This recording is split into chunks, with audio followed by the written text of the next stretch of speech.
Thank you. Well, welcome everyone. Good afternoon. This is the Impacts Grant Review Committee meeting on February 14th, which happens to be Oregon's 164th birthday. So happy birthday, Oregon. I wanted to give a quick reminder that this is a public meeting, which means it is being recorded. And with that, you'll notice that the chat feature has been turned off, and that's just in an effort so that we capture all the discussion in public records where, it can be replayed via a recorded meeting link. To make this run smoothly too, any questions should be directed toward grant staff like myself or Will, as well as the co-chairs. For those of you who don't know me, my name is Casey Beck. I'm a program analyst here at the Oregon Criminal Justice Commission. And today we're going to be presenting several impacts updates, including quarterly reporting, legislative updates from both the CJC and the Oregon Health Authority, as well as an overview of impacts data projects. Today's anticipated meeting schedule is shown here, which was what was on the agenda, but I wanted to note that all of these times are very generous estimates. We are mindful of the 3 p.m. start for Senate Bill 5505, the public hearing for the CJC's agency budget bill, in which several of you will be in attendance at that meeting as well. So our goal is to have you all out of here in time to get there virtually, walk to the Capitol building, whatever you need to do. So know that we are mindful of that 3 p.m. start, and this meeting will be wrapped up before then. Before we take roll, I wanted to take a moment to welcome a few new members to the Impacts Grant Review Committee meeting and our committee as a whole. And these folks have joined since last November. First, we have our GRC member, Police Chief Marsha Hardin of the Albany Police Department in Lynn County. Chief Hardin, do you mind popping off mute and saying hello to introduce yourself? Hi there, everybody, and thank you for that introduction. I really appreciate that. I am the Chief of Police in Albany, Oregon. I'm also a member and the representative from the Oregon Association of Chiefs of Police, where I serve on the executive board, and happily volunteered to join this committee because it's a central issue to my community and of strong interest. So I'm really honored to be a part of the group. Thank you for that introduction. And we also have a new member that unfortunately could not make it today, but it is our new co-chair, the OHA representative for Impacts, and his name is Jesse Benet. So he'll be serving as the Impacts co-chair from here on out. We hope that you all get a chance to meet him virtually, at least at the next meeting. But we're now going to pause to take roll and confirm that we have quorum before hopping into our first agenda item, which happens to be an action item. So when I call your name, if you could just say that you're present, I would appreciate it. Co-chair Benet, he is not in attendance today, so we can go ahead and mark him. Co-chair Santagrin. Present. Jeremiah Stromberg also noted he had a conflict. Judge Shanti. Aye. Thank you. Hi, Judge. Liz Weber. Yeah, Present. good, because I'm at. Steve Gunnels. Present. Thank you. Eric Swallow also noted he had a conflict. Chief Hardin. Here. Commissioner Hall. Here. Alicia Beamer. Present. Thank you, Alicia. Stacy Brubaker. I think she will be joining us in about 20 minutes. Don't see her here now. Sheriff Landers. I'm here. Thank you. Oh, I actually skipped over someone too. Dr. Brigham also should be arriving a bit later. I'm not seeing him here. Okay. Dr. Stanfill noted that she had a conflict.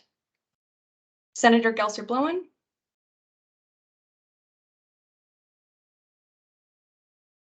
Janie Gullickson.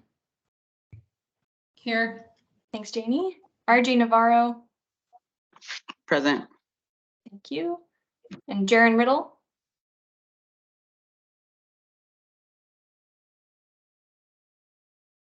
I believe Jaron might join us in a bit.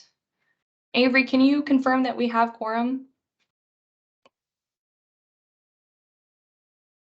Yes, we have quorum. Thank you. Awesome. All right, let's hop into this.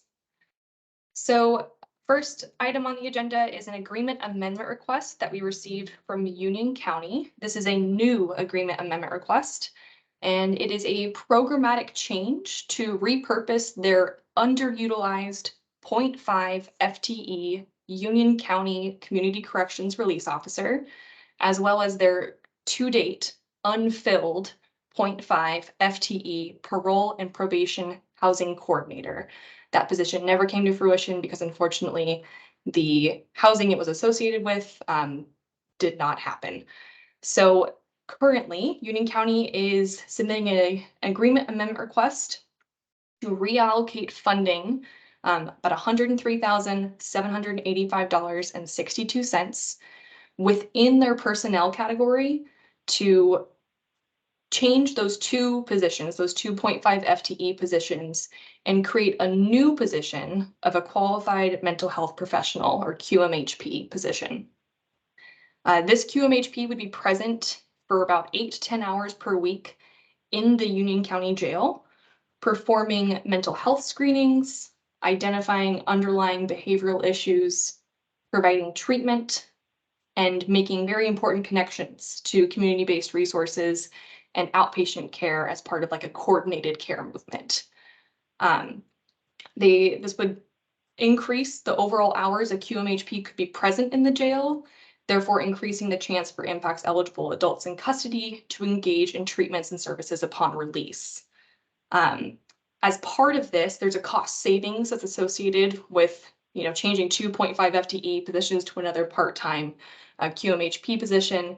So they're requesting to reallocate $50,000 in that cost savings from their personnel category to the other category in order to fund medication coverage for uninsured or underinsured clients, especially those who have had their organ health plan or Medicaid coverage cut off due to their incarceration status. So I now invite any discussion from the grant review committee members, and before actions taken on this item, we'll pause briefly for public comment.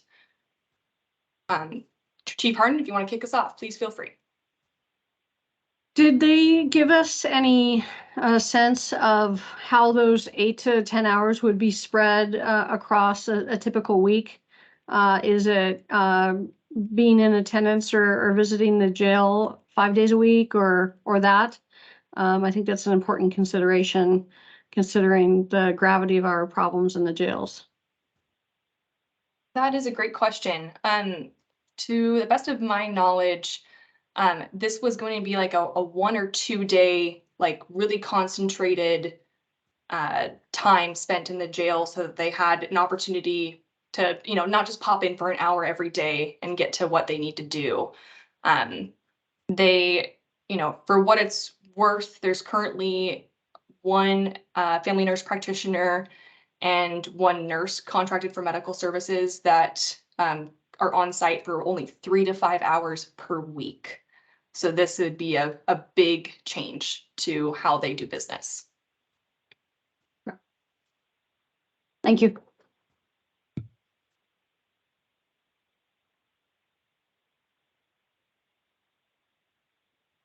Janie.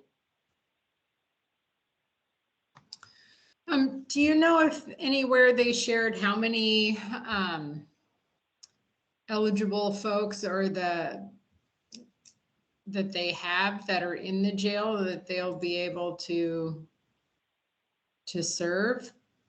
I'm sorry, I don't know how big Union County is, and I know jail census can be interesting. Yeah.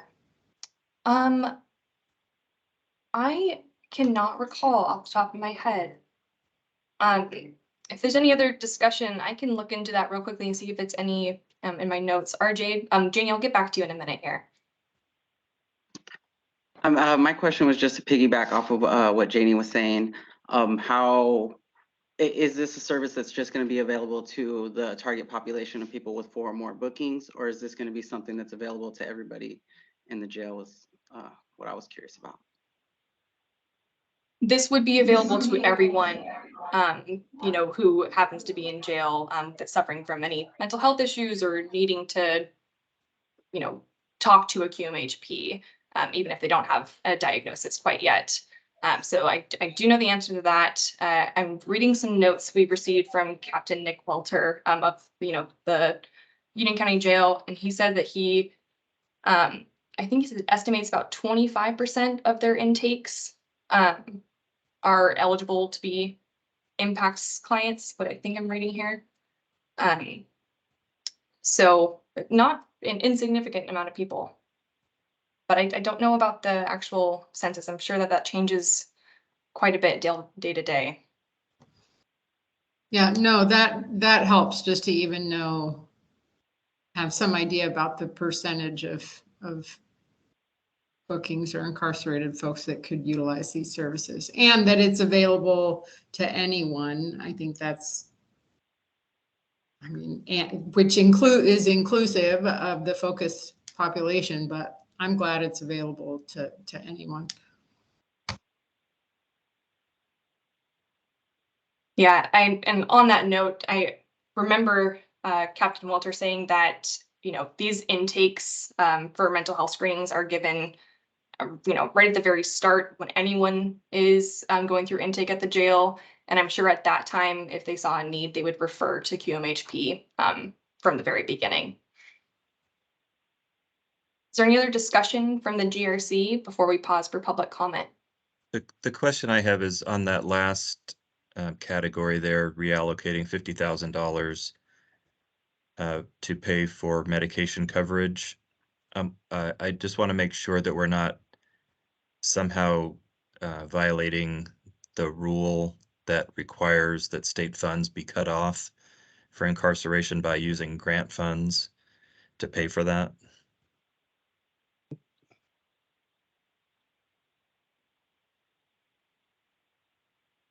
You know, I'm not sure. Ken, are you able to speak to that at all? If you could see my video without my audio, you would have said me or seen me mouthing. That's a good question. So I think that is something we want to investigate to make sure that that's not something we would run afoul of. It would make me think that we could either table that part of the proposal today, or we could conditionally approve, or if we wanted to. So I think maybe the way we craft our motion could be important here, but I think that before saying anything on the record, either way, I'd like to make sure that we've done our due diligence on it, just to make sure. But thank you. That's a great question. Yeah, and that being said, the request for that $50,000 reallocation isn't necessarily a programmatic change, you know, to, like, they are already having some coverage funded for these uninsured and underinsured folks.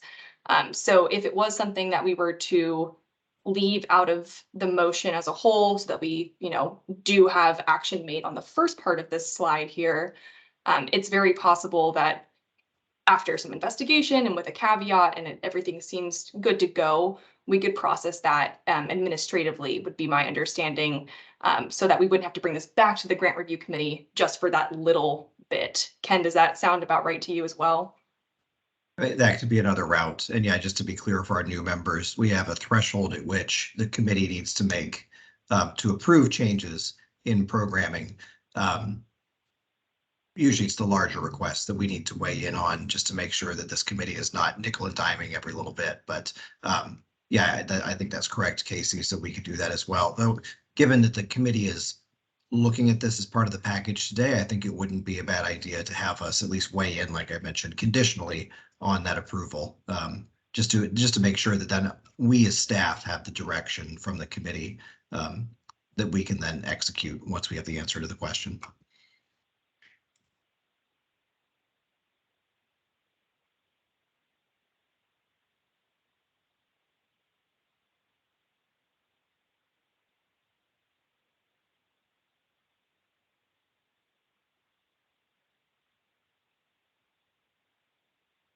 Are there any other questions or comments from members of the GRC at this time?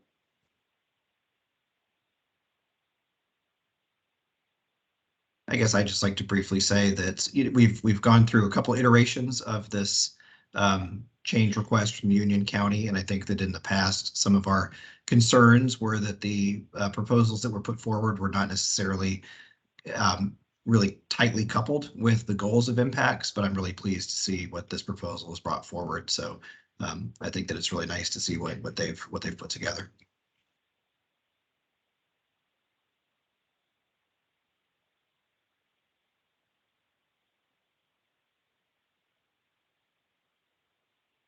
All right, well, we will go ahead and briefly pause for public comment before any actions made by the grant review committee meeting or grant review committee, excuse me, on any part of that slide.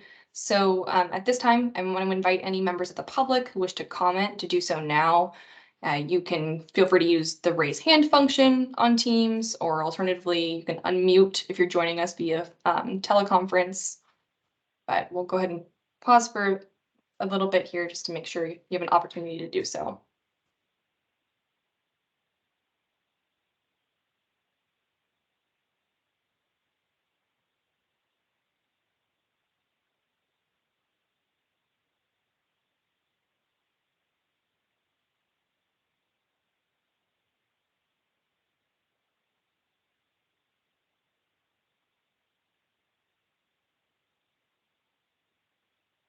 All right, I have not seen any hands pop up and haven't heard anyone unmute, so I will go ahead and move forward back to that slide and invite any further discussion from the GRC or action.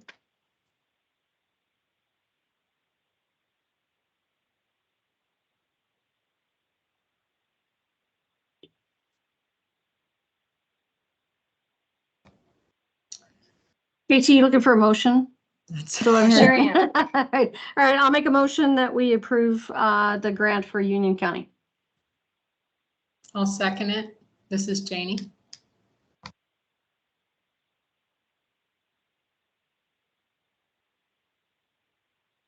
Ken, does that satisfy, I guess Ken and Steve, does that satisfy the conditional part of the slide here for the request to reallocate $50,000 personnel to other pending further investigation? Or should we amend that motion?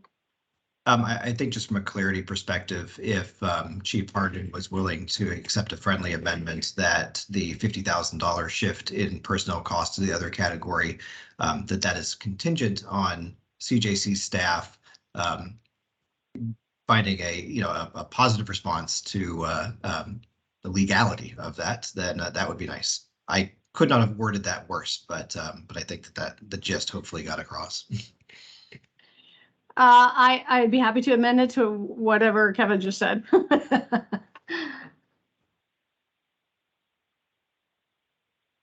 Great. Well, if there are no questions then or further discussion, we can go ahead and proceed to the vote. And for our new GRC members, we've kind of moved towards voice voting, since at our best days, there are 19 of you. So that's quite a few folks. So the decision before you now is whether or not you approve this agreement amendment request.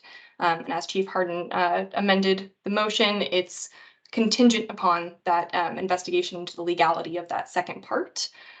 So here I'll proceed to ask for any abstentions, and then those in favor and those opposed. So is there any folks who need to abstain from this vote? Great. So all those in favor of approving this agreement amendment request with the contingency for Union County, please say aye. Aye. Aye. Thank you. Those opposed, please say nay.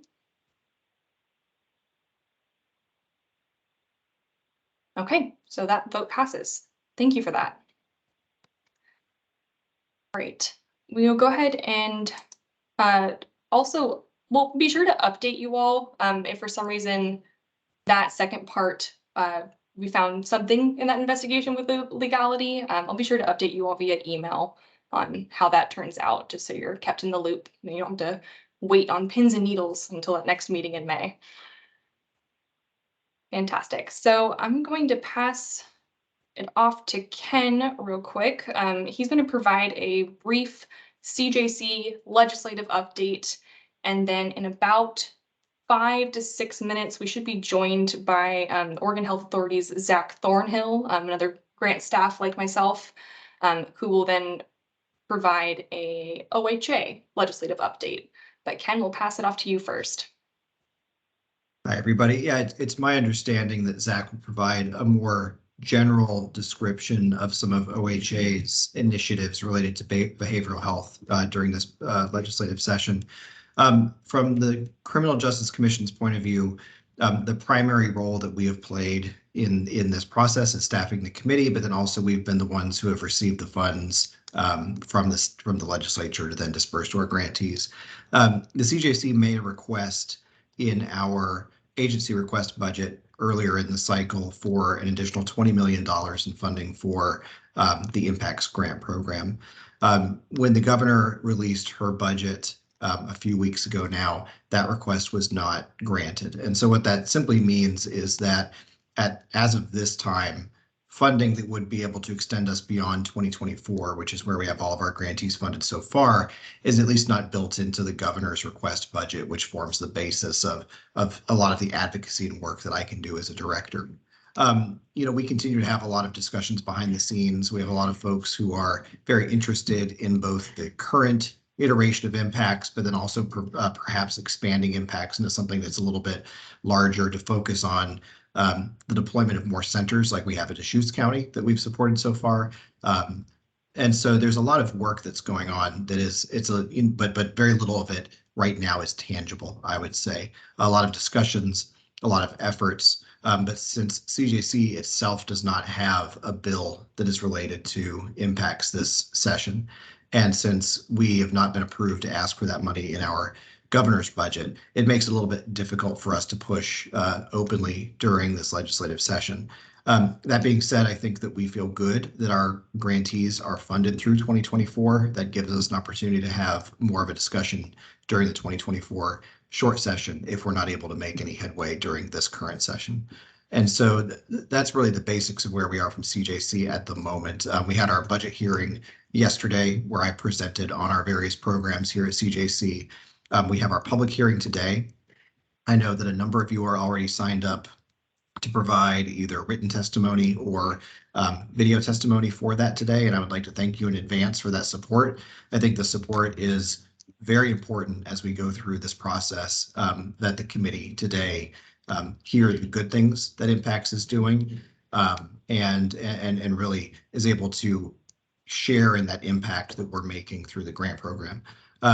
But then too, I hope that folks, especially those of you who are able to support us like you are today, can be around to do that in the future as we continue to have these discussions. So that's essentially where we are at the moment. Things are evolving very quickly as the new governor and her staff are able to, put together their teams and priorities and everything else. And so I think there's a lot of interesting things to come, but we'll have to see together as we go through this process. And I'm not sure if folks have any questions for me. I know I didn't talk long enough for Zach to get here yet, so we may have to take that out of order.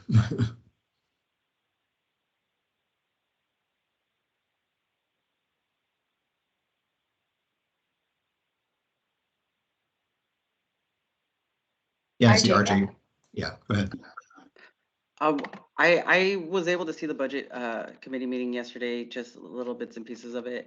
But what was your take on the reception of the committee when you presented the findings of the Impacts Grant to them? In all honesty, I think it's a little bit hard to read the committee in the moment. I think that they were interested in the data that we were able to provide. I think that puts us in a stronger position than we've been in the past when we didn't really have any outcomes yet. And so being able to at least communicate to them the work we're doing to get people connected to OHP, to get people connected to the services they need and the clients we have, I think that did have a positive effect on the committee members. That being said, I think many of them are also working within those confines of what we see in the governor's request budget. And so I think that's where, while I feel good that they hear what the impact is, I do feel a little bit worried given where the governor's budget is. And to follow up with that, so I was reading a little bit about the governor's budget and just a few highlights. And in the budget, there was talk about, support for people struggling with mental illness, people struggling with homelessness. And so could that be an opportunity for us to advocate for funding impacts in a way to prevent, some people that are struggling with these issues? I mean, I certainly think if we look at the goals of impacts, it aligns with the high level priorities the governor has set. And so I think that that possibility could exist. I'm curious to hear what our colleague Zach, who has now popped in, has to say about that wider behavioral health initiative from the health authorities perspective. And so that might be a better place to see if there's information that he has, in some ways still in state government, and especially as we're bringing in the new administration, some of those silos still exist to where, I'm much more squarely in the public safety realm. So I'm curious to hear what Zach has to say about the behavioral health and just health realm overall. Sure, is that my invitation to begin, or? Hi, everybody. My name is Zach Thornhill, and I'm one of the policy analysts with the intensive services team at OHA. I primarily work on civil commitment projects, but am familiar with Aid and Assist as well. And so I was asked to provide a very brief, sort of summary, legislative summary about which bills are going up that are pertain to both OHA and CJC. So I kind of broke them down in little areas, and I can just kind of go over those. But there are quite a few bills that are just directing studies. And so, would it be helpful to have the bill numbers, or you just want to hear what the bills are about? Probably the latter, Zach. Okay. Yeah.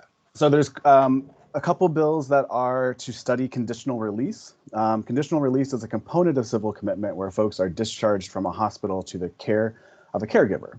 It's a really underutilized program across the state, but there are two bills, a House bill and a Senate bill, to study how conditional releases are being used and what sort of services are available under conditional release.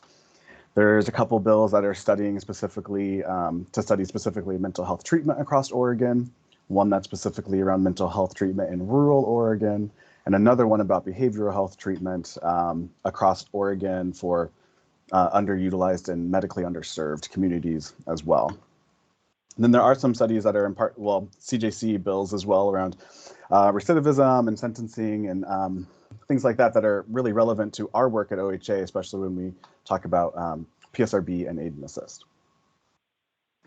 An interesting one that's up as well is a gun law bill around ERPOs, the extreme risk protection orders, as those are a critical component of civil commitment hearings as well, and even notices of mental illness. So even for folks who don't end up becoming civilly committed.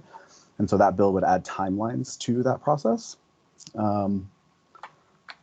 Education and training is constantly evolving when it comes to first responders and behavioral health. And so there is a bill to go up to study and recommend training and education for first responders and law enforcement and how to respond to traumatic brain injuries, acquired brain injuries, and PTSD, which is a component of behavioral health that's often under talked about. Maybe not the PTSD part, but the TBIs and the ABIs, but are a pretty significant component of behavioral conditions that are out there and that affect people every day. Quite a few bills are up that are looking at Measure 110 and substance use in general. So a couple bills to define what paraphernalia is when it comes to stops and arrests around that. So it's to eliminate harm reduction materials from that definition. So that's things like pipes, fentanyl test stripes, and other harm reduction items. Any sort of testing strip for contamination of drugs, so to remove those to an effort of harm reduction. Naloxone, there's a couple bills that are to disseminate naloxone kits a bit more and to also release liability for folks who use them, especially in schools. And then there are some bills that are also to kind of reverse what Measure 110 has done. So some bills are there to restore the previous offense levels of what would be considered unlawful drug possession, and another one to just repeal some of those provisions from Measure 110.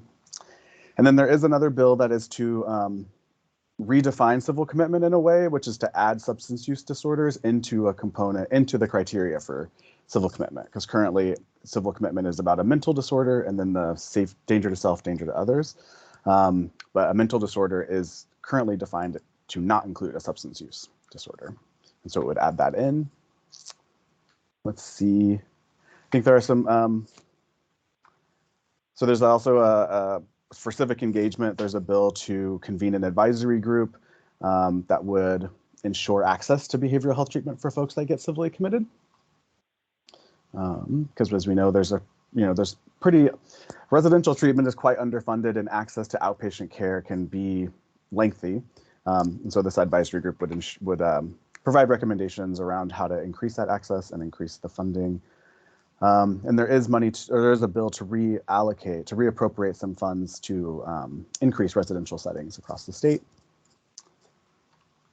Yeah, I think those are the primary ones, but some that are about access to services. So an interesting one too is co-locating courts with substance use treatment clinics. And so some of them are pretty innovative, and yeah.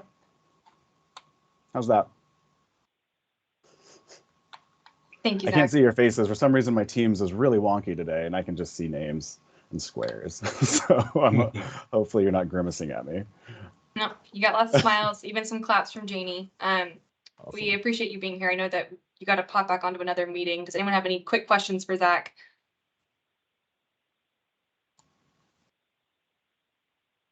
Thanks for being here. Appreciate All it. right, you're welcome. Thanks. Bye, everyone. Well, before we hop back into the agenda and going into quarterly reporting, were there any other questions for Ken? I know we kind of got off there a bit so we could hear from OHA.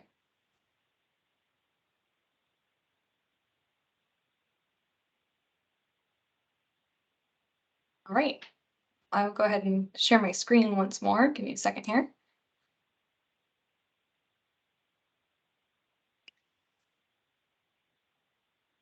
Okay, so my colleague Will is now going to provide an update on quarterly reporting in terms of data from grantees for the most recent quarter, which was actually October through December of 2022.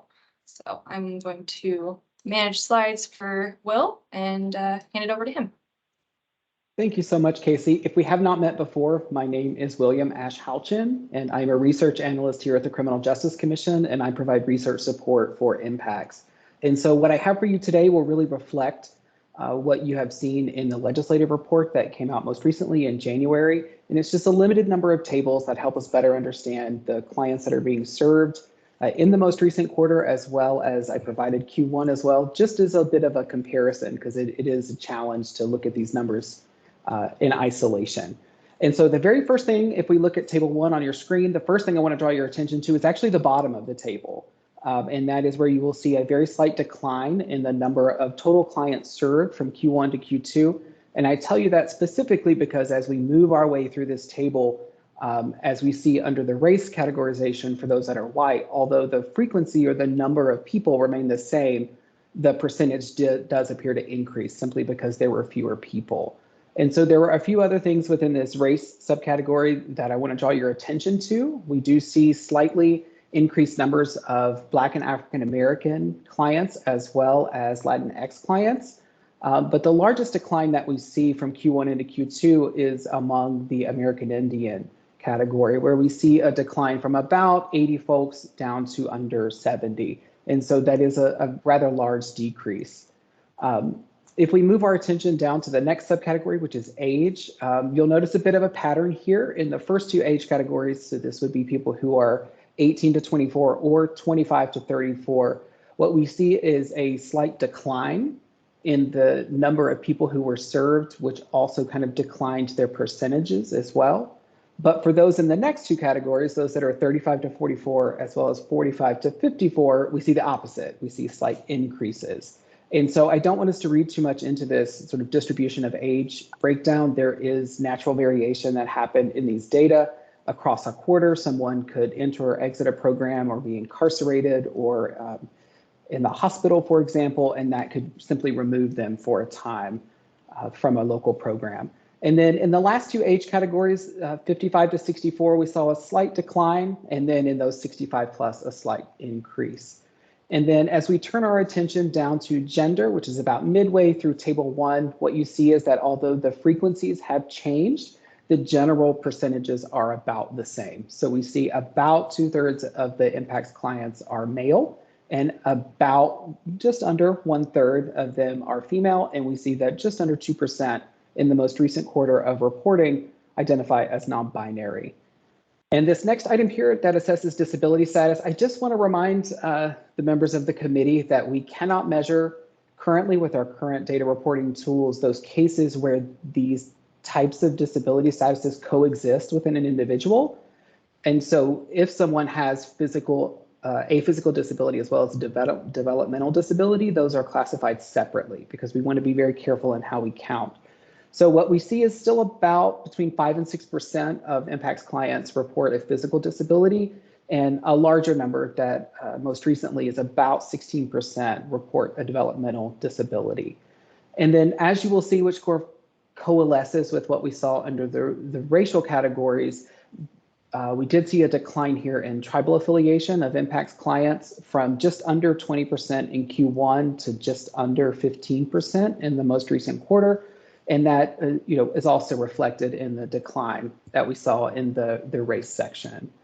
Next slide, please, Casey. Thank you very much. And so what we have here in table 2 is a discussion of the diagnostic groups of the diagnoses that we receive from local programs. So just as a very brief reminder, each quarter we ask each local program to tell us their 3 most common behavioral health diagnoses and give us a frequency of those. And last time I generated the groups just to sort of take all of that information and distill it into something that fits into a table on one slide and is more digestible. But our colleagues at the Oregon Health and Science University, Portland State University School of Public Health very kindly provided us with this SAMHSA mental health client level data diagnostic groups. And so this is just a more formalized way of classifying the information that we get from local programs. Again, we get ICD-10 codes. We also get the words that are associated with specific diagnosis codes. And these diagnostic groups from SAMHSA just help us sort of categorize that a little bit differently. And so a few that I want to highlight for you, we did see some slight declines, again, in this naturally variable data among alcohol use disorder from Q1 into Q2, as well with anxiety disorder and bipolar disorders. But we have seen increases, for example, in depressive disorders and an increase in the reports of opioid use disorder. One of the larger movements here is the trauma and stressor related disorders, which includes post-traumatic stress disorder. And that is the most common way that this category is reported to us. And we can see that in the most recent quarter of reporting, that's about 67 people, which is the most common diagnosis that we saw. And we also saw increases in the schizophrenia and other psychotic disorders, and then substance use disorder that is unspecified. And then a very slight decrease in methamphetamine use disorder diagnosis. This last item on the table here captures those cases where a mental health disorder as well as a substance use disorder coexist within the same individual, and we call that a dual diagnosis. And in the most recent quarter, that was about 135 people, or right at 41% of the total of impacts clients had a dual diagnosis. Next slide, please, Casey. Thank you. This is my last slide, y'all, but I have 2 tables here. I want to draw your attention first to the top left of your screen for table 3. And this is a discussion of the need for these specific types of services and treatments that are part of impacts, as well as the percent of needs served. And I provided you with the raw number because the change could come from 2 places. So if we do see a percentage change from Q1 to Q2, that could be because we're meeting more of the need, or because we have fewer clients, that need could have decreased slightly. And so in mental health treatment, what we see is that the need did decrease slightly, but we're serving more people. The local programs are serving more folks than they did in the previous quarter. And so this most recently is about 70% of the mental health need was met with treatment of some type. With substance use, we do see a very slight decline. in the need, but a very steady number of people served. Most recently, about 57% of that need was met. I think peer mentoring provides us with something to feel good about. Certainly, need has gone up, but the percent of that need that is met in local programs is also increasing from Q1 into Q2. And then for reentry, we did see slightly inverse to other things that we've seen, a decline in the need, but then again, a very steady, the same number of people receiving those services, reentry services. And that's about 62% in the most recent quarter of that need was met. Employment had reduced need, but it also had the reduction in the number of people who were served with employment need. And so in the most recent quarter, that's about 24% of that need was met. And then much like with disability, I want us to take caution as we interpret this housing item, because it is very common that we hear from local programs that an individual over the course of a quarter, 3 months, receives transitional housing placement first, and then a month later, 2 months later, they also receive a more permanent housing placement. And so we just want to be careful that we count these separately, because a lot of these could overlap. And so you'll notice the need is the same for both, but we have served, or local programs have served more folks with transitional housing in Q2, as well as in permanent housing in Q2 versus Q1. So more housing assistance is being provided in both ways in Q2. And this last table here, table 4 on the bottom right part of your screen, has two important things that we measure are the connections to care that you've heard about already, the Oregon Health Plan screening and enrollment, as well as those all-important diversion efforts.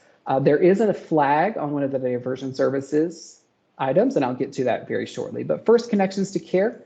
We can see that just under 200 clients in the most recent quarter were screened for Oregon Health Plan eligibility, and we see a very steady number of people who are signed up for OHP during each quarter. Most recently, about 30. This is not something that we would need to see 200 people every single time. As we've talked about earlier, if someone is incarcerated for a longer period of time, they may lose their OHP coverage and simply need help getting it reactivated. There are a number of cases where that enrollment number does not have to be 200. They don't need to re-enroll every time.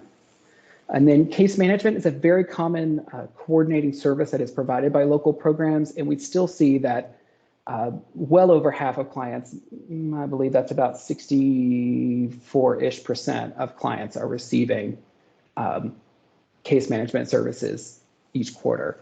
And now the last section that I'll talk about now is the diversion services. The first item here measures the number of people that were diverted from a jail stay. And so this measure is a frequency here. So this is the number of people. And again, this is very steady. Last quarter was 77. The most recent quarter in Q2 was about 74. And the flag that I mentioned just a moment ago comes for this next item, this community hospital diversion services item. Now in the reporting guide, this is measured as number of times. So if we consider an individual who receives services 12 times over a quarter, once per week, it would make sense that this number could very quickly outpace the number of clients total who are served.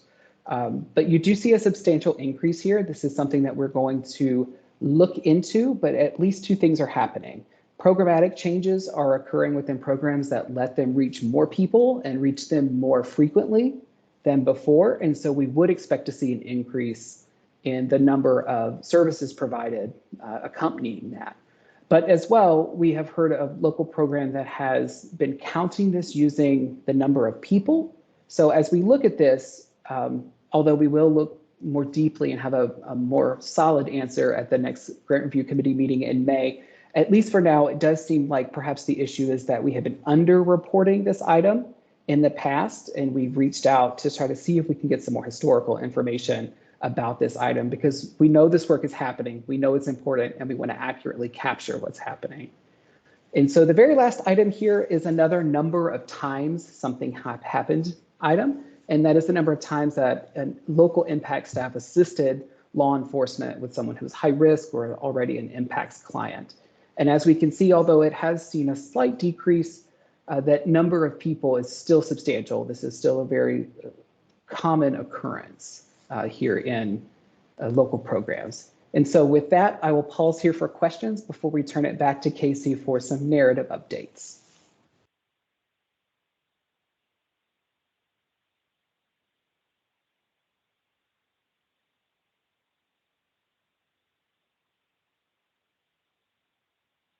Great. Thank you, Will.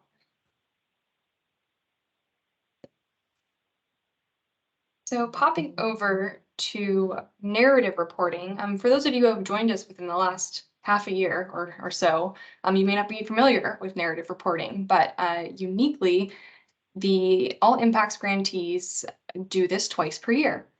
They do one for January through June of a calendar year, and then another narrative report for July through December of a calendar year. So what we're going to go over relatively quickly is the second half of 2022. And narrative reporting is an amazing opportunity to get more details about that data that Will covered, or even to capture things that data isn't capturing. It's rich stories, it's humanistic, and this has definitely been where we've seen a lot of our programs shine, especially those who have seen a lot of challenges in the last 2 or 3 years in standing up their programs and getting their data, underfoot. So that is where we're going to go. And I'm going to kind of go clockwise here, starting up with Klamath Tribes. In their narrative report, they highlighted some really amazing recent implementation efforts for their program. They noted arraignment advocacy, case management, actual visits to an individual's home for check-ins, which is a great way that they are able to connect with their target population. Peer support through the engagement center and warming shelter that they currently have right downtown.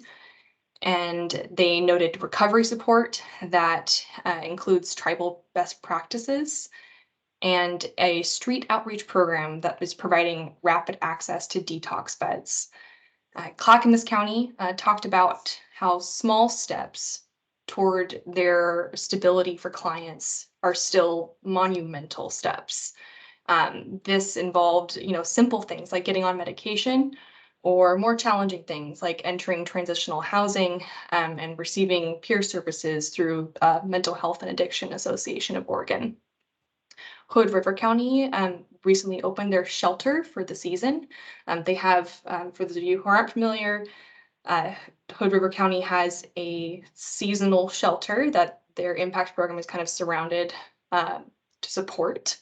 And it opens up in November, and from that point until the end of the year of December, they served 5 individuals with temporary housing, which is pretty incredible. We popped down to Douglas County, and their report was very exciting because they noted that their care team members had 483 encounters, providing 580 unique services. And those services really run the gamut, but some of them are job searches, rental assistance, fingerprinting to assist with record expungement, medical advocacy, help in filling out paperwork for Social Security benefits, getting their clients to their medical appointments, to a grocery store, really, again, kind of going with the Clackamas County, simple things, but really, help these folks achieve stability. They were helping with housing applications and coordinating with other community partners in that housing realm, kind of putting fingers out there to see what's open, what's becoming available, and then meeting client basic needs with clothing, toiletries, phones. And then last but not least, the Confederated Tribes of Grand Ronde. They're finding culturally relevant ways to assist in recovery, and noted that recently they had a Good Medicine initiative that was hosted by their Tribal Health and Wellness Department. In terms of, kind of thinking more about these recent implementation efforts, some of the things that were highlighted were collaboration with community and/or system partners. Lane County talked about how their case managers are positively engaged with jail staff, jail services, court staff, and probation and parole in supporting the effective transition of their clients into care. Wasco County is making progress in forging partnerships, which is essential as they are just standing up their program. They were recently approved for impacts funding this last year. So they're currently in the middle of finalizing contracts and agreements with Bridges to Change, who will be a partner of theirs throughout their supporting the clients, and then the Frequent Utilizers Project as well. Deschutes County had a great quote that I wanted to include, and Holly reported that without strong relationships with their local jail, hospital, law enforcement agencies, and consumer partners, this program doesn't operate seamlessly or as effectively. So really highlighting the importance of that collaboration with both the system partners and community partners. In terms of actual client engagement, Douglas County reported 46 jail in-reaches, and that is when someone from their impacts engagement specialist team, or they have a therapist partnership with Douglas County Jail, that person's going into the jail to contact those impacts clients or impacts eligible clients. And so that happened 46 times in the last 6 months. And of those times, they were able to engage 29 individuals in the impacts program, which is incredible.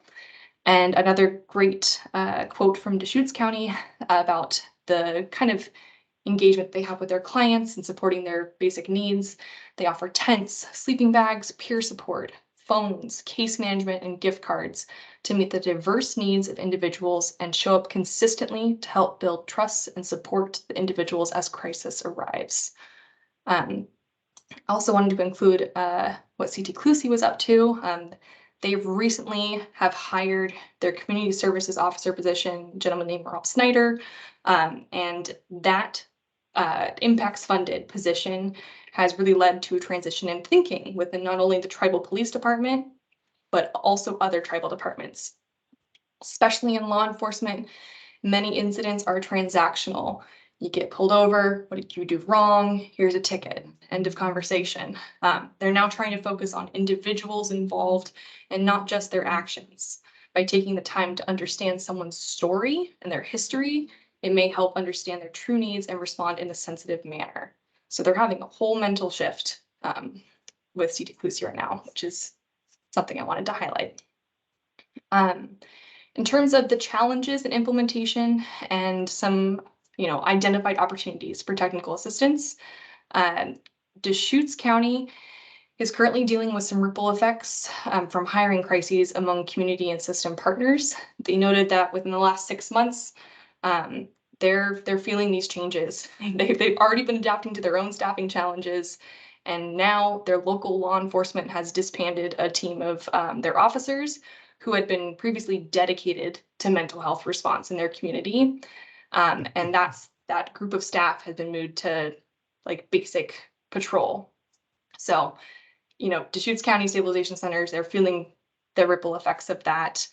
CT Clusie, for those of you who are not familiar, they have a very large geographical expanse. I guess it's actually technically highlighted behind me on this map right here. But it's 5 counties, so it's ginormous geographical area. And they are continuing to struggle with actually identifying members of the target population, just because they have so much land to cover and basically only 1 or 2 people to do it. And then Lane County noted they're having continued challenges with hiring behavioral health workers, but they are working with colleges and different trades, local trades, to try to give training opportunities and internships in an attempt to grow the field. So it's a unique way of adapting. And then as part of this narrative reporting, we identified a couple areas for technical assistance. We basically give grantees an opportunity to note like, hey, we need help with this thing. Can you help us? And so here were 2 of them. Douglas County needs help navigating that coverage termination of the Oregon Health Plan or Medicaid coverage upon incarceration, which we noted with Will earlier. And then Klamath Tribes needs assistance in determining the best use of their current contract with their local sobering center. So kind of navigating how does that best serve their community. And those are things that we're looking forward to following up with those grantees on. We have some exciting programmatic successes, some individual client outcomes, and notable achievements we wanted to highlight as well. So in Deschutes County, since opening the Deschutes County Stabilization Center in 2020, there have been over 8,412 visits from 2,584 unique individuals. And just within those last 6 months, that July to December of 2022, over 1,600 crisis-related visits from 429 unique individuals. So definitely seeing a need in that community for the services that the Stabilization Center is able to provide. And then Hood River noted that a client at the shelter, like one of those 5 individuals, if you remember, actually gained employment as a peer support specialist with the Mid-Columbia Center for Living, which is actually the designated behavioral health agency for Hood River, Sherman, and Wasco counties. And then Lane County noted that they had a client from the Midwest who had several incarcerations due to their houselessness and mental illness crises, but that they indicated they wanted to return home and they couldn't because they were in the system. So their forensic intensive treatment team helped resolve those legal issues, connected that individual with their family to make sure they had a safe place to go, and then got that individual a train ticket home to be reunited. Last part of the narrative reporting was just from Union County, and I really wanted to highlight this. The most recent success involves another large collaboration with community partners and team members. The jail was able to get us on a time frame when someone in the target population would be released. So basically the jail gave Union County folks a heads up. This person is going to be released. And because of that, they were able to have an impacts team member pick that person up, check in with his parole and probation officer. They brought him to the Center for Human Development. They got his organ health plan coverage turned on. Corey Escobar, who is actually an OHP assister, so he basically can assist anyone who's trained to do so, get that coverage turned right back on. They got him scheduled for appointments, gave him a ride to a local Oxford house where he was interviewed, accepted into that housing program, and they were also able to help via temporary rental assistance so he can just focus on recovery and potential employment, really setting up that client for success. Are there any questions about narrative reporting or data reporting for Will and I before we move on to, I believe, what is our last agenda item, our data diagram?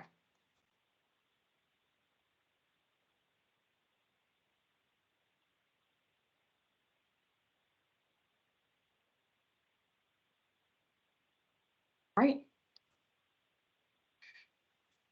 So this is our impacts data diagram, really covering different projects and the scope of those projects and how they're associated with impacts. So you'll see kind of this 3-circle Venn diagram here in the middle. And we really wanted to put this together in a visual way as to show you an overview of all of the different data projects that are currently associated with the impacts grant. The Venn diagram will allow us to compare and contrast those different projects and their scopes. The 3 circles here, that top one represents the CJC, the Oregon Criminal Justice Commission. That's where Will and I work.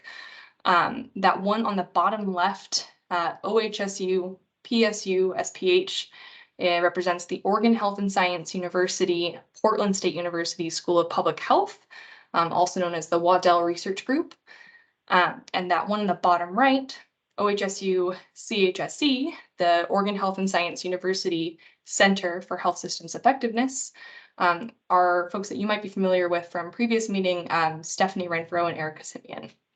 So we've got those 3 different entities doing some different things. And before we hop into those, kind of wanted to orient you with the key here up at the top in that blue bar. So it outlines the different types of data that we're going to be highlighting in this diagram. The first single prime right there indicates qualitative data, which is made up of rich descriptive narrative language and is indicated by that single prime symbol. Below that, quantitative data, is generally counted or measured and given a numerical value. So in our diagram here, quantitative data will be indicated by the double prime symbol. And then lastly, we have that triple prime symbol indicating mixed methods, which represents a combination of both qualitative and quantitative data. In an attempt to make things like easier on the eyes here, you'll see that we organize these lists in that exact same order. I'll have qualitative items first, followed by quantitative items, then mixed methods. I also will kind of go into the goals and roles that each entity has. Will's going to help me out. And then we're going to talk a little bit about what data sources each entity is using to achieve those things and what outputs are coming from that. So for the CJC here, we provide technical assistance for and oversight of grantee reporting. It's definitely a huge part of my job and Will's job to work with the grantees individually and make sure that they are receiving all the support that they need in order to report to us. And that reporting is very important because it helps us ensure compliance with the Senate Bill 973, which created impacts and kind of outlined the different requirements and obligations for folks to be reporting to the CJC. As part of that, we're working to establish and deliver best practices. And then you'll see that that double prime, indicating a quantitative measure, is that we maintain statewide public safety data. The CJC's mission is all about improving the legitimacy, efficiency, and effectiveness of state and local criminal justice systems. But we also serve as the Statistical Analysis Center, which is the state's clearinghouse for all criminal justice data. This basically means that we maintain a lot of data sets and have access to a lot. That triple prime right below it indicates mixed methods. So we're collecting, reviewing, and we're summarizing that grantee reported data, a lot like what we just did an overview for you today. In terms of the data sources that we are utilizing to get this information, everything comes from the grantees. Everything's grantee reported. They have that twice per year narrative reporting, which is a qualitative report. They have quarterly expenditure reporting, where they're telling us their financial expenditures, what they're spending out of each budget category. That's a quantitative measure. And then they also have data reporting, which is what Will provided the summary on today. That also happens quarterly. From all this, we have different outputs. So first, to you all, the Impacts Grant Review Committee, mixed methods, right? We talk a little bit about data. We talk a little about, is it qualitative? Is it quantitative? We're doing a lot of preliminary data cleaning. We're asking questions to grantees on things that, jump or make different, like different reports. And if we have any particular questions about the measures they used, we're working that to clean the data up, make it digestible for you all. And then we're also doing a bit of analysis and trying to interpret any trends or areas that we could provide technical assistance in. And then also another mixed methods data output is our annual report to the legislature. We recently published a report January 1st, 2023, this year. It's available on our website. If you haven't read it yet, it's fairly informative. But yeah, that's kind of the basics of the CJC and what we're doing with data regarding impacts. Before I pass it off to Will for the Waddell Research Group, circle on the bottom left there, does anyone have any questions?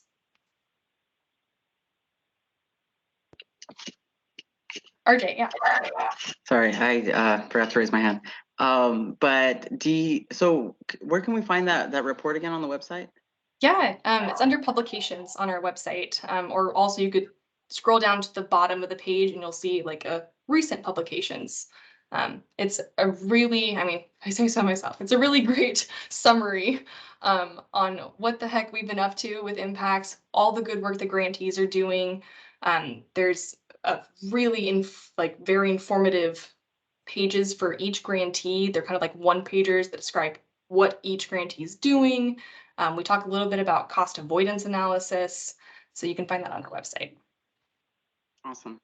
And then another question that I have, I'm just trying to figure out how to ask this, is one thing that I think is really powerful when we're presenting to legislators and just folks in general regarding like trying to keep this program going is that narrative, that narrative piece. And so I really liked that we had individual stories in that reporting requirement. I was wondering if it was possible or if the grantees were interested in providing a little bit more information. I think that if we had a picture to connect with the story, that would really send the message that we're trying to send to folks. And so is that something that we're looking into? Or that they're Yeah. interested in? No, definitely. Thanks for that question. I know for a fact today that we have several grantees and even I think a GRC member or two who will be providing public testimony at the hearing this afternoon, with that goal exactly in mind of, you know, sharing some of that humanistic element, the narrative stories of what impact this impacts program has in different communities. Definitely tune in if you weren't planning to. It's going to be, I think, worth being there. Are there any other questions on the CJC related data projects before I turn it over to Will? Okay, Will, it's all yours for that bottom left. All right, awesome. Thank you, Casey. And again, when we're talking about OHSU, PSU, SPH, we colloquially call them the Waddell Research Group or the School of Public Health, but we are referring to the Oregon Health and Science University, Portland State University School of Public Health. Lots of acronyms when we get to impacts. And so I just do want to start with one of their primary roles, which is to provide local technical assistance to grantees. We provide technical assistance to grantees as well, but it can be challenging for us to reach all of the grantees all the time. And so we do have the School of Public Health assisting us with that. They have completed technical assistance visits so far. And additionally, in this sort of single prime qualitative analysis, they have interviewed each of the grantees about their respective programs, the eligibility criteria for it, and specific barriers to implementation or challenges that the local programs were experiencing. And that information was provided to the Grant Review Committee in presentation and in long format at the meeting in November. And we also have that. If you are a new member and you're interested, we are absolutely happy to provide that for you as well. Additionally, though, their work is not exclusively qualitative, although it does have a very strong qualitative component. Quantitatively, they are developing the REDCap data collection system, which stands for Research Electronic Data Capture. Got it that time. And this is a system that can really be customized for site-specific outcomes. And so one thing that we've learned from this qualitative interview summary is that a lot of work is going uncaptured. A lot of folks who may or may not specifically meet eligibility criteria or may be just caught up and treated alongside impacts clients. But we don't have a great way of measuring that. But by decentralizing slightly and allowing the School of Public Health to provide that technical assistance to each local program, they will be able to, in this last item here in the big circle, the triple prime, help them identify current data sources that could be used, the best assessment measures for the outcomes of interest, as well as any gaps that may just crop up in the course of the development of an evaluation plan. And so they will use that largely. They will do these things with grantee related information. For example, what they learn in their technical assistance visits, through the narrative reporting, which we've gotten to see today from Casey, through the qualitative interviews that they have conducted already, and then as well some quantitative things, the reporting that comes from the REDCap system, which will be piloted and deployed in the next several months. And so they will use all of this to generate several important and really exciting things. We've already had one grantee webinar, which invited each of the local programs to attend and hear about data sharing practices, best practices for forging those critically important connections between local agencies that we saw in the qualitative reporting, the narrative reporting a little bit earlier. And again, that qualitative interview summary is available. We're glad to provide that for you if you have not seen that. But we also receive, if we see the triple prime, technical assistance visit summaries from them as well that kind of help cue us into what the challenges and barriers are at local programs, as well as in the future, this year, the REDCap data analysis will also be something that the School of Public Health assists us with. So I will pause here in case there are questions specifically about the work happening with the Waddell Research Group before I switch us over to talk about CHSC's evaluation.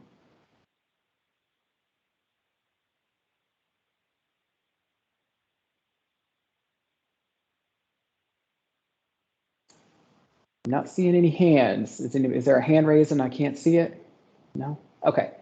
All right, so then we will transition to the last of our 3 large circles here. Again, this is the Oregon Health and Science University Center for Health Systems Effectiveness. And this is going to sound really different than what we've just talked about. So the goals here are to use quantitative data to link the administrative data that the CJC and others possess to really get into that wide scale, longer term evaluation of what is the impact on critically important measures, including resource utilization in emergency departments at the Oregon State Hospital, as well as public safety resources such as jail bed use, as well as treatment rates for behavioral health conditions. So what CHSC's work will do is link this administrative data with our help so that they can evaluate the effect of impacts on those 4 major things that I just mentioned. They will also be able to do that regionally. So their evaluation will be able to tell us the effect of implementation of an impacts program and compare it to similarly situated regions across the state that did not have an impacts program. And so that will help us, for example, to better see the specific effect of the program implementation. And they will use a host of sources to do this, some qualitative stuff, including state and local county policy documents to really help provide that rich needed context for these. Sometimes the numbers can be a little hard to parse, and so that extra context can be very helpful. But they will primarily be using quantitative sources, included circuit court filings from the e-court system here in Oregon, information from the Department of Corrections, information from Oregon State Hospital, as well as what colloquially we call the Medicaid claims. These are the Oregon Health Plan submitted and paid claims. And they will also use, for additional context, the School of Public Health outputs from our circle to the left on your screen. And so these 2 research partners are working closely. They're not working together, but they do communicate regularly. And CHSC will produce a baseline report that is currently all that they are funded for, which means that they will help us establish what the baseline looks like for sort of 2018, 2019. They have proposed evaluations of grant cycle 1, which is complete, and then grant cycle 2, which we are just in Q3 now of. We just reported on Q2, but again, those are not currently funded. And so I will pause for questions here about CHSC's work before I turn it over to Casey to go over the most fun part of the Venn diagram, which is the overlaps.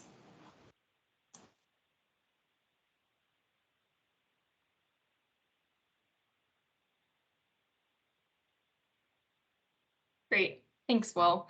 And if this is a lot to digest, which we totally understand, please feel free to shoot Will or I an email, give us a call to discuss any of this.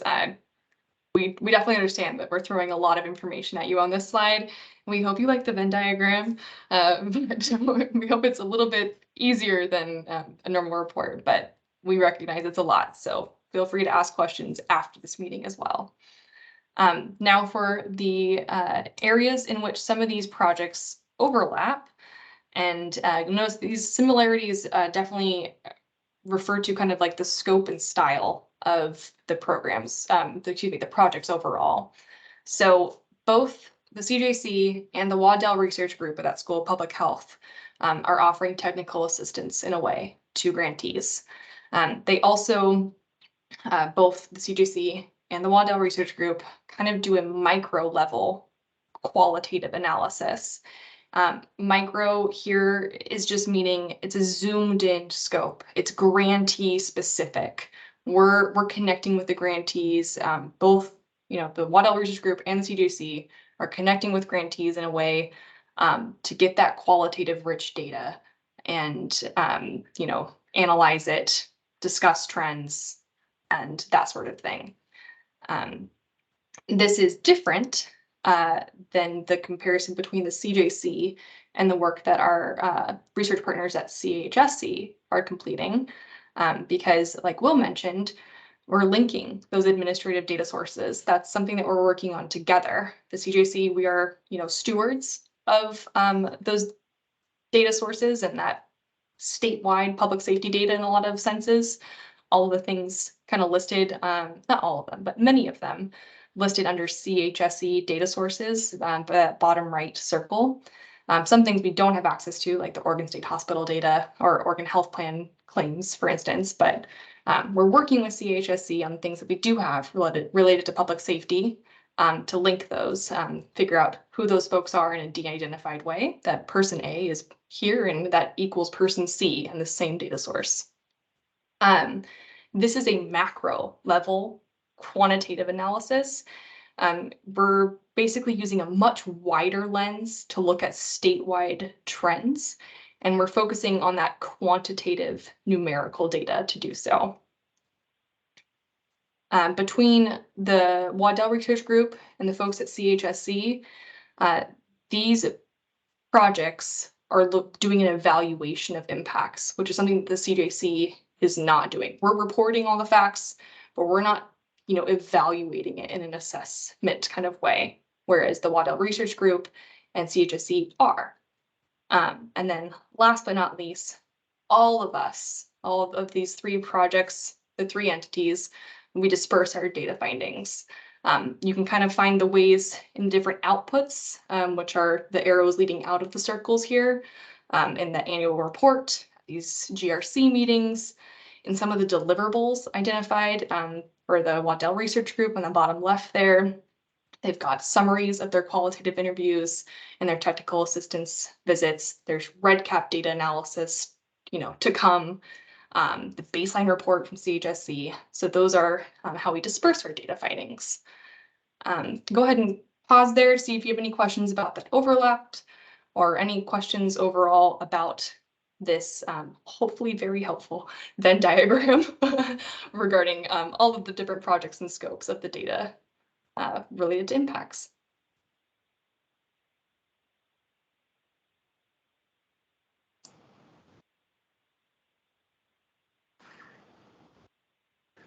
I'm not seeing any hands or questions, but I do just want to point out that if you like to get into the weeds with data like we do have a slightly more complex version of this that goes into a little bit more detail, has a little bit more context for it, a little bit more text in the circles, but we can absolutely send that out with the recording for this meeting. So for those of you who are interested in getting into even more detail and getting more granular with this, we're glad to do that with you. And we already have a resource available that we'll send out with the meeting recording to provide you with that.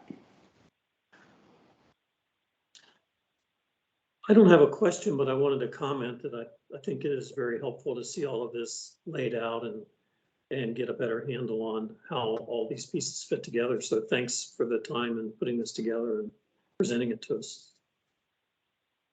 It was our pleasure, Dr. Brigham. And to be quite fair, I think Will and I learned a lot too. We're familiar with these projects, but seeing the different ways that they connect and overlap or complement each other even was fascinating to learn. Sheriff Landers?